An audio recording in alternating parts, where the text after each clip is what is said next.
Google has now spread into every country. Every single person who has access to the internet, billions of people, giving their information over to Google. So Google has become, in its behaviour, a privatised version of the NSA. It's not that it's doing things that are illegal. It's not.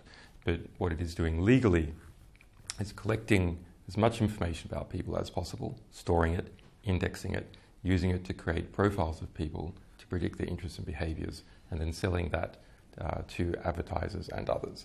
And that is the same procedure that the National Security Agency, or GCHQ, goes through. And that's why the National Security Agency has then latched on top of what Google is collecting. But Google has said that any spying by the NSA is outrageous. Well, they eventually came late to that position, but they've been involved since at least 2002, working with the NSA in terms of contracts. They are formally listed as part of the Defence Industrial Base. Since 2009, they've been engaged in the PRISM system, where information collected by Google is nearly all information collected by Google is available to the National Security Agency. People don't know what Google is. I mean, Google has been reasonably successful in the US debate, shifting its collaboration with the NSA towards the NSA itself. That that Google was sort of intimating this is something that it unknowingly partook in or was forced into, and that's not true. It might have been forced in. There are, later on down the track, there are coercive manoeuvres that are used against these high-tech companies. But at an institutional level, Google is deeply involved in US foreign policy. You talk in the book about your pride in the role that WikiLeaks played in the Arab Spring. When you look at the Middle East now, we have a power vacuum out of which has emerged Islamic State, ISIS. IS is very sophisticated in its use of the internet and particularly social media as a propaganda tool, as a tool for radicalisation, recruitment. Is there a case there where we should see some degree of censorship? That's an interesting question. The answer is not yet, and censorship is a very slippery slope. Yes, of course, it's putting out propaganda to try and provoke the West. Why do they want to provoke the West? They want to provoke the West in order to unify the disagreements that the rest of the Sunni population has in Iraq with ISI. You've been here for 2 years. Chelsea Manning has been jailed for 35 years. There's been a lot of collateral damage, I suppose. Has it been worth it? Amnesty International has formally found that Chelsea Manning is a prisoner of conscience. They're up for appeal at the US Army Criminal Court of Appeal later this year, so hopefully there'll be a recognition that that was an unjust act.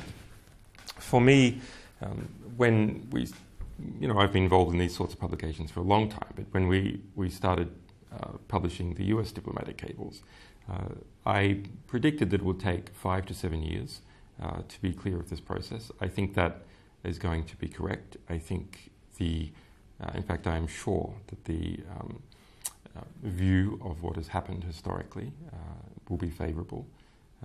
And the organisation, WikiLeaks, the publisher, the organisation is in the black, unlike many publishers. What is the end game for you? You talked recently about leaving soon. How? When? Something really important has happened here in the UK. There has been a recognition inside judicial circles and inside the Tory backbench that what has happened here was wrong and shouldn't happen to anyone else. I haven't been charged. I haven't been charged with an offence in any country. And so as a result, it's an absurd situation that someone should be extradited before they have even been charged. And new legislation has been drafted and has been put into law earlier this year to reflect that concern and a number of other concerns. So we believe that it is now inevitable that my asylum will cease to be obstructed. So where will you go? Because you are wanted for questioning by the Swedish authorities. For the past 4 years, since the very beginning, I have been saying, please ask me questions, let us submit a statement, let me do a video interview, let me do a telephone call, etc. And there has been a refusal, and there has been a refusal to give a proper explanation as to even why there's a refusal. What has the last 2 years been like? What has the impact been on you personally and on WikiLeaks? On WikiLeaks, it in some ways has been positive. That is, an embassy is a protective environment that is, to a degree, a national security reporter's dream. You cannot be subpoenaed from an embassy, you cannot be arrested in the middle of the night for people investigating your publications. On the other hand, there is extensive surveillance outside this embassy. So that makes, yes, it a difficult situation for me to meet with people I would normally meet with in the course of my work. And personally, you dedicate the book to your family, who you say you love and miss very much. What impact has it had on them? The impact on my family is severe. My family didn't ask for such a situation. Perhaps by the nature of my work, I did, but my family didn't. And what next? There's a lot of interesting things happening to the internet. The internet, because it has merged with society, is now the future destiny of human society. Unlike our nation states, the internet is a global phenomenon. So the laws and standards that we erect on the internet, we're erecting for the whole world at once. So if we get them wrong, it will affect everywhere at once. So those are the stakes.